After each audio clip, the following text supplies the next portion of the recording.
Double, double, toil and trouble, fire burning, cauldron bubble. Double, toil and trouble, something wicked this way comes.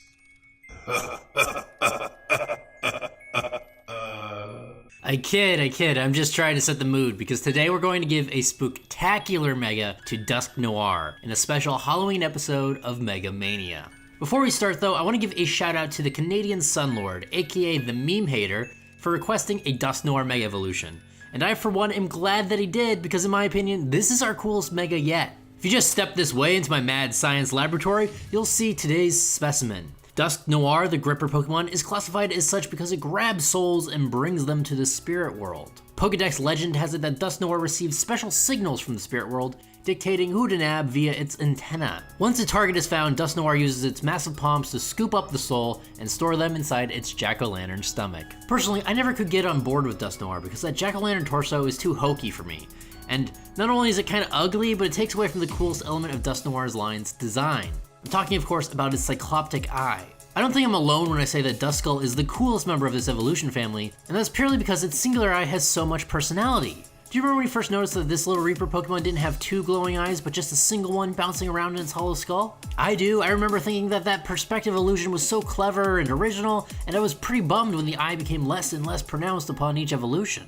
So while other Mega Dusknoir root themselves in the design's Grim Reaper elements, our Mega Dusk is going to play up on the eyeball motif. For inspiration, I took the best parts of pop culture's two greatest eyeball monsters, Peter Jackson's depiction of the Eye of Sauron, and Dungeons & Dragons' abhorrent race, the Beholders. And just for good measure, I sprinkled in a little bit of Cthulhu to help turn Dusknoir into a true Halloween abomination. Now all we need to do is add a little electricity and it's alive! Upon Mega Evolution, Dusknoir's eyeball violently shakes within its hood, before dropping into the pit of its stomach and enlarging rapidly, forcing Dusknoir's torso to tear open.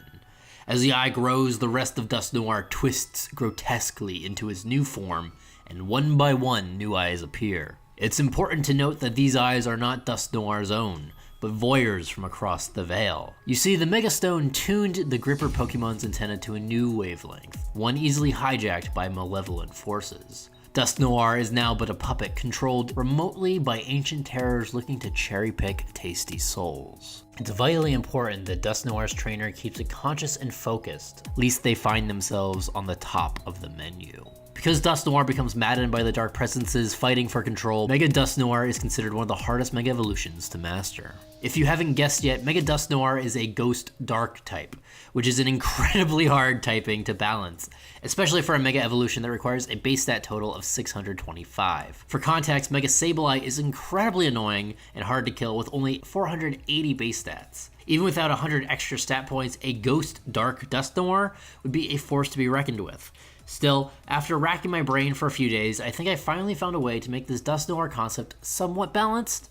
The first trick I implemented was to dump 30 points into speed. Bringing Dusknoir into a middling speed tier burns a large portion of the stat points that keeps Dusknoir from outspeeding most wall breakers, while also preventing it from abusing a low speed stat in Trick Room. This is an important factor because Mega Dusknoir's new ability actually incentivizes the use of Trick Room, and after some number crunching I found 75 to be the Goldilocks number that allows Standard Azumarill and Tapu Bulu to outspeed and counter Mega Dusknoir. Keeping with Dusknoir's role as a physical attacker, I decided to give 25 points to the attack stat, bringing Dusknoir up to a reasonable 125. Not remarkably high, but high enough that a Sucker Punch becomes a real threat. Obviously, because Dusknoir is now part Beholder, its special attack jumps up drastically so that it can fire laser beams from its eyeballs. 40 points brings special attack to 105, ensuring that mixed and special sets have a small seat at the competitive table. Being as physical Dusknoir sets have better access to priority and damage, this move can be seen as another major stat dump. That's only 60% the case because eyeball lasers are awesome and no one should sleep on a Calm Mind Dusknoir. After much deliberation, I decided to throw the last 5 points into special defense.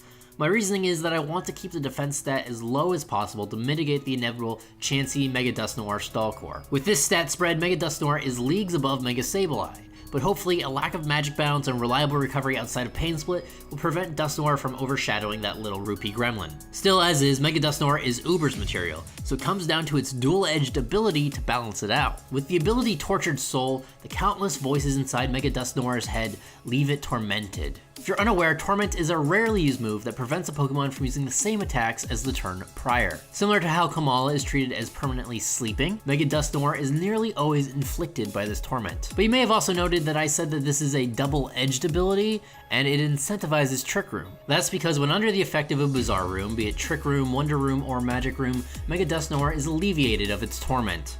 Instead, the other Pokemon in the battle are afflicted by Dusknoir's insanity, and are tormented themselves during the duration of the room's existence. Lore-wise, this is because the Bizarre Room amplifies the dark psychic energy flowing through Dusknoir, and the Eerie Eyes are able to terrorize others. Dark types relish the horrific thrill, and fighting types hold the inner resolve to resist the torment, making both immune to Tortured Soul. Hopefully, Tortured Soul is enough to keep this Ghost Dark powerhouse balanced, while also giving it an interesting gimmick to utilize. Trick Room builds of Mega Dusk will likely want to spend a move slot on Trick Room, narrowing down its attack options slightly. Non-Trick Room builds, however, will have to deal with Torment, and thus are unable to abuse Sucker Punch or Calm Mind like Mega Sableye. Speaking of moves, Dusknoir actually has an impressive pool to draw from. Physical attacks include Earthquake Bulldoze, Double Edge, Power Up Punch, Fire Punch, Ice Punch, Thunder Punch, Shadow Punch, Pursuit, Shadow Sneak, Sucker Punch, Rock Slide, and Dynamic Punch. Special attacks include Blizzard, Dark Pulse, Focus Blast, Hex, Ice Beam, Shadow Ball, Charge Beam, Ominous Wind, Icy Wind, Psychic, and Infestation. And the status moves include Calm Mind, Destiny Bond, Haze, Memento, Pain Split, Rest, Sleep Talk, Substitute, Taunt, Toxic, Will-O-Wisp, Confuse Ray, Curse, Psych Up, Skill Swap, Trick Room, and Wonder Room. Now also, Mega Dusknoir doesn't really need this, but I felt like it was fitting to give it access to Night Daze. After all, if you gaze into the abyss, Night Daze is back. Now I'm curious, what's your take on this Mega Dusknoir? Too powerful or just right? How would Mega Dusknoir look if it came out of your mad science laboratory? If you enjoyed this video, I ask that you Dark Pulse that like button and share it with your friends. If you like Out of the Ordinary Megas, you should subscribe because next time on Mega Mania, we're getting out of this world with Mega Behemoth. Until then, my name is Sparrows. Happy Halloween!